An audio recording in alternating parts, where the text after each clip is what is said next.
అందరికీ నమస్తే. నేను మీ జర్నలిస్ట్ పండరి. మొత్తానికి గత కొద్ది రోజులుగా తెలంగాణ రాష్ట్రంలో ఏం జరుగుతుందో అందరికీ తెలిసిందే. ఏదేమైనా ప్రజాపాలన పేరిట వచ్చినటువంటి ఈ కాంగ్రెస్ ప్రభుత్వం చేస్తున్న ప్రజలపై దాష్టికాలను చూస్తుంటే మాత్రం మరీ ఏంటంటే ఒక 10 ఏళ్ల కింద తెలంగాణ ఎట్లుండేది ఈరోజు అదే పరిస్థితి అయింది. దీంతో పాటుగా ఒక ప్రజాస్వామ్యంలో ఏదైతే పార్టీ ఫిరాయింపులు అయితేనేంది, లేకపోతే ప్రజాస్వామ్యంలో పదవిలో ఉన్న వారికి గౌరవం ఏ విధంగా ఇవ్వాలనేది గత 10 ఏళ్ల నుంచి బీఆర్ఎస్ పార్టీ చూపిస్తే, ఓడిపోయిన వాళ్ళని కూడా తీసుకొచ్చి ఈరోజు గద్దెనెక్కియాలి, ఓడిపోలేనంతో ఒక అధికారాలు ఇవ్వాలని చెప్పేసి ఈరోజు కాంగ్రెస్ చూపిస్తుంది. ఈ విషయం నేను ఎందుకు మాట్లాడుతున్నా అంటే, మనతో పాటు ఒక వ్యక్తి ఉన్నారు, ఒక ప్రాంతానికి ఒక మేయర్గా పనిచేస్తూ ఉన్నారు. ఈ మధ్య సోషల్ మీడియాలో కూడా ఆయన చాలా అగ్రెసివ్గా పనిచేస్తూ ఉన్నారు. దీనికి సంబంధించి కూడా మనం మాట్లాడుతున్నాం. ప్రస్తుతం ఫిర్జాది కూడా మేయర్ జక్కా వెంకటరెడ్డి మనతో ఉన్నారు. ఆయన అడిగి అసలు ఏం జరుగుతుంది ఇక్కడ రాష్ట్రంలో, అసలు ఎందుకు ఈ ప్రోటోకాల్ ఉల్లంఘన దాని మీద మాట్లాడే ప్రయత్నం చేద్దాం. అన్నగారు నమస్తే. నమస్తే. నమస్తే పండ్రన్న. చూస్తున్నా మొత్తానికైతే మీ పోరాటం చూస్తూ ఉన్నా, ఏదైతే ఇలా పేదల ఇల్లులు కూలగొడుతున్నప్పుడు ఈ ప్రభుత్వం వచ్చిన తర్వాత అవన్నీ చూస్తూ ఉన్నా. అసలు ఏం జరుగుతుందన్న ఫిర్జాదిగూడలో, ఎందుకు ఇంతగానో మళ్ళీ ఒక రాజకీయ అనిశ్చితి కొనసాగుతుంది ఇక్కడ? ఫిర్జాదిగూడలో యాక్చువల్లీ 26 మంది కార్పొరేటర్లు. 26లో ఒక 16 మంది ఏమో బీఆర్ఎస్ పార్టీకి గెలిచినాం. ఒక 6 మనకు టికెట్ రాకపోతే మన మిత్రులే ఒక 6 గెలిచిర్రు. మొత్తం 22 మంది డే 1 నాతో పాటు క్యాంపుకి బస్సులో వచ్చి 22 మంది. దాంట్లో ఒకరు బీజేపీ, 3 కాంగ్రెస్. వాళ్ళు కూడా మేమంతా ఫ్రెండ్సే, ఇక ఊరికే రోజు ఏముందని చెప్పి మా మంత్రి గారి రిక్వెస్ట్ మేరకు, కోఆప్షన్ సభ్యుల రిక్వెస్ట్ మేరకు వాళ్ళు అంటే 26కి 26 మంచి ఒకటే పార్టీలో ఉండి బ్రహ్మాండంగా పని చేసుకుంటుంటుంది. ఈ మధ్యన ఎలక్షన్స్ వరకు మాకు అసలు ఎట్లాంటి భేదాభిప్రాయాలు లేకుండా, ఎట్లాంటి ఏం లేకుండా, సరే చిన్నవి ఉన్న కార్పొరేటర్లు అలిగినా, లేకపోతే అది చేసినా ఇది చేసినా, ఆరోపణలు వచ్చినా ఇది చేసినా, అవన్నీ తాత్కాలిక బెనిఫిట్ కోసమో లేకపోతే ఏదో బ్లాక్ మెయిలింగ్ ఏదో జరిగేది. ఈ దీంట్లో పెద్ద ఇది లేకుండే, అంటే డిస్ట్రక్షన్ లేకుండే. ఈ మధ్యన కాంగ్రెస్ ప్రభుత్వం ఎప్పుడైతే వచ్చిందో, కొద్ది రోజుల ముందే మా మాజీ ఎమ్మెల్యే ఒక ఆయన చేరిండు. దాంట్లో కాంగ్రెస్ బీఆర్ఎస్ ఉండే, అంతకుముందు టికెట్ రాలే కేసీఆర్ గారు. ఇప్పుడు కొద్దిమంది సడన్గా ఏమైందంటే పవర్ పాలిటిక్స్ ఉంటాయి కదా, పవర్ ఎటు వస్తే అటు పొద్దురుడుపు సారీ ఫ్లవర్స్ అట్లా వాళ్ళు ఇమ్మీడియట్గా అక్కడే అన్నారు అనమాట. పార్టీ ఓడిపోగానే అరే అన్న ఇక కష్టం ఉందన్న, మనం ఇక్కడ దీంట్లో ఉండు, ఇక వెళ్ళిపోదాము అని ఆ రోజే రిజల్ట్ రోజే నాతోటే స్వయంగా అంటే నేను నవ్విన, ఇట్లా ఉండదు రాజకీయము అని చెప్పి. సో అట్లాంటి పరిస్థితుల్లో ఆ నాయకుడు జర మా మీద, పీర్జాదిగూడ మీద, ఎందుకంటే ఆయన ఉండేది చిన్న కుగ్రామంలో, ఆడ పెద్ద పొటెన్షియల్ కాదు. పీర్జాదిగూడ పెద్ద పొటెన్షియల్ ఏరియా. పక్కనేమో బొడుప్పల్లోనేమో వజ్రేష్ యాదవ్ గారు ఉన్నారు, ఆయన కొడుకు మేయర్ రైతుండు. సో ఆయన రాజ్యం ఈయనకో రాజ్యం ఏర్పరచుకోవాలని చెప్పి ఈయన దీనికో రాజ్యానికి నేనే అధిపతిని, లేకపోతే ఓ పెద్ద ఇది కావాలి అని చెప్పి, రాజుని కావాలని చెప్పి ఇప్పుడు ప్రయత్నాలు చేస్తా ఉన్నాడు. దానికి వాళ్ళ అల్లుడు పెట్టుబడిదారు దొరికిండు. వాళ్ళు మిత్తిలకు ఇచ్చుకుంటారు, 3 రూపాయల మిత్తి, 4 రూపాయల మిత్తి, 5 రూపాయల మిత్తిలకు ఇచ్చుకొని వాళ్ళు ఏదో పబ్బం గడుపుతుంటారు. సో వాళ్ళని ఎంకరేజ్ చేసి, నీ మిత్తి కాదు నీకు డబల్ ఇప్పిస్తా, 6 నెలల టైం ఉన్నా సరే, నెల టైం ఉన్నా, 2 నెలల టైం ఉన్నా కూడా నువ్వు పెట్టిన పైసల కన్నా ఎక్కువ, ఇప్పటికో 4-5 కోట్లు నా పైన నాకు అగెనిస్ట్ ఖర్చు పెట్టించి ఇన్వెస్ట్మెంట్ నాకు ఓన్లీ ఈ 6 నెలల స్పాన్ అప్ కోసం. మళ్ళీ ఎలక్షన్ రాక తప్పదు, మళ్ళీ ఎట్లాగూ ఉంటూనే ఉంటుంది. 6 నెలల కోసం ఇదంతా జరుగుతున్నటువంటి ఇంతే.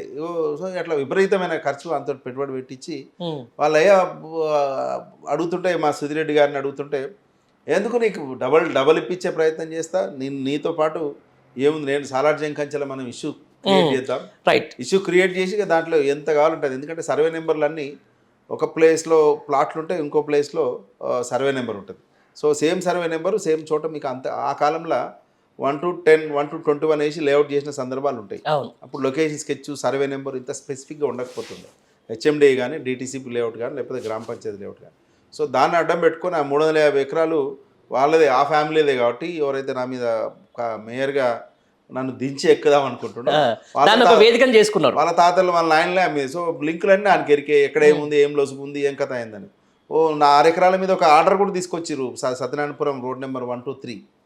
సో దాని మీద కూడా ఒక ఆర్డర్ తీసుకొచ్చి హైకోర్టు నాకు తీసుకొస్తే నేను తీసిన, ఇదేం పెద్ద డిపెండబుల్ ఆర్డర్ కాదు, ఏదో పనికిరాని కాగితం పట్టుకొచ్చారు, దీని పెద్ద ఇంప్లిమెంట్ చేయాల్సిన పని లేదు, మున్సిపాలిటీ ఎక్కడ దీంట్లో పార్టీ లేదు, మున్సిపాలిటీకి ఏం డైరెక్షన్ లేదు అని దాన్ని తీసి పక్కన పెట్టినాం మేము.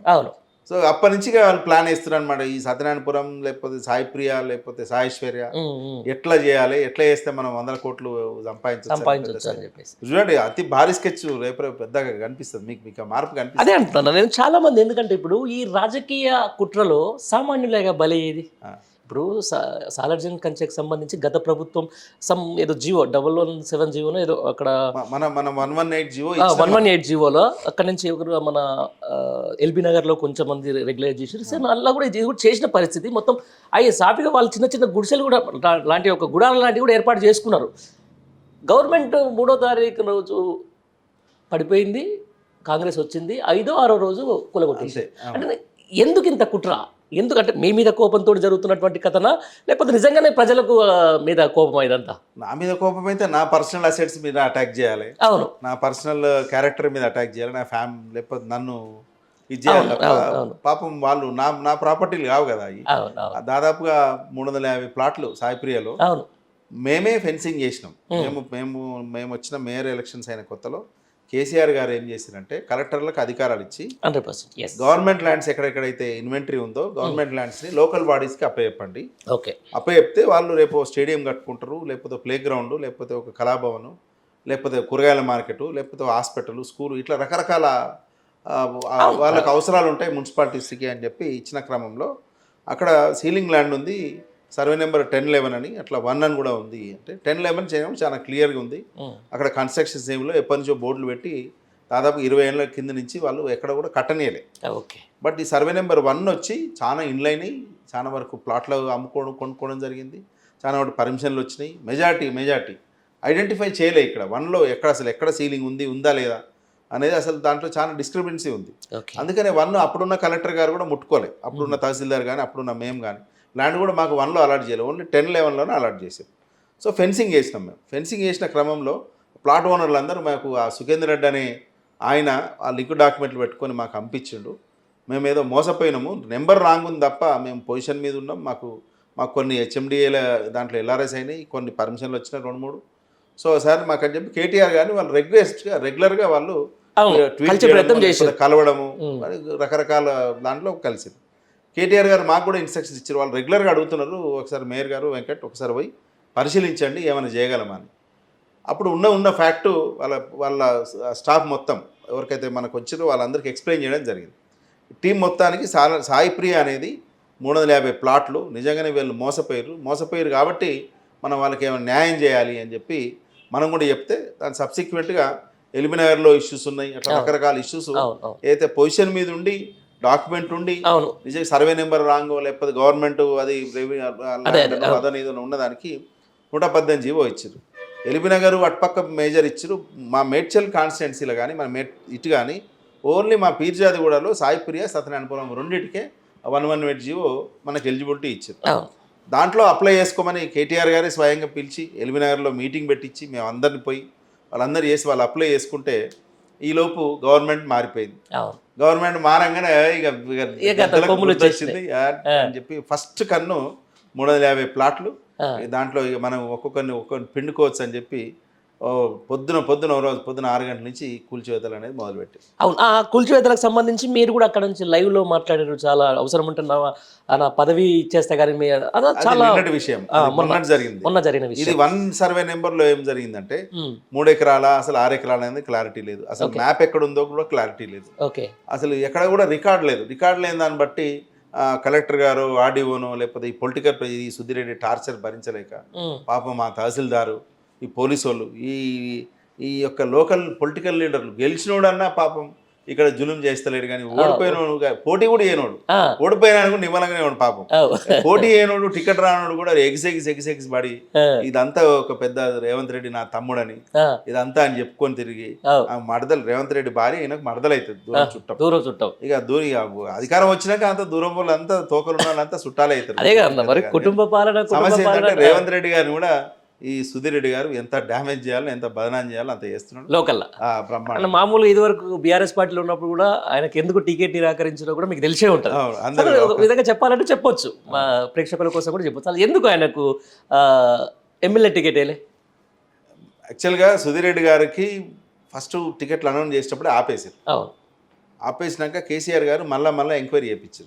ఏంది ఎంక్వైరీ చేపిస్తే ఇక్కడ ఒక 10 మందిని అడిగిపిస్తే 8 మంది నాకు టికెట్ ఇవ్వద్దు అని చెప్పారు. ఆ, 8 మంది ఇవ్వద్దు, నాకు వద్దు, ఆయన చేసిన అక్రమాలు సక్రమాలు అవును. అని చెప్పి ఈయన్నే ఇక్కడే 2000 గదాలు ఒక దగ్గర కబ్జా చేసిండు. ఉమ్, 6 ఎకరాలు గవర్నమెంట్ ఈయన ఏమంటారు ఈయన ఈఎల్సీ చైర్మన్ ఏదో ఉండేనంట. ఆ, అప్పుడు 6 ఎకరాలు ఈయన పట్టాగా మార్చుకున్నాడు, ఓకే. లేకపోతే అనాథరైజ్ కన్స్ట్రక్షన్ చేసుకున్నాడు. ఉమ్, ఇట్లా మస్తు ఆరోపణలు, ఒక ఆరోపణ కాదు.